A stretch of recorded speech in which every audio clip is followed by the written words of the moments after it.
naudojau temą, sugalvojau, kaip čia galim pateikti, spalvinį pasižiūrėjau, kokie paveiksliukai, atradau template'ą su Maitai.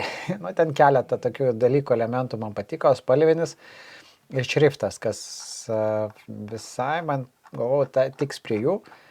Ir man atrodo labai gerai pataikiau. Tai pasiėmiau tą template'ą, jį įsidėjau ir visiškai pilnai koregavau.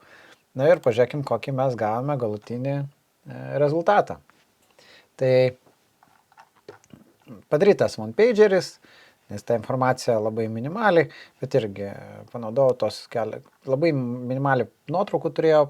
Tai visai fainai pasidarė iš to, kas yra, tiek šitą su nuotraukom registracijos, kadangi reikėjo labai paprastai, kas yra labai smagu, aš mėgstu TikToką įdėti, tai tie, kurie kūrė turinį TikToką, tai irgi visai apsimoka įdėti tinklalapį bloką, nes jau ten atsinaujinti informaciją, video, kuriuos galim pasižiūrėti.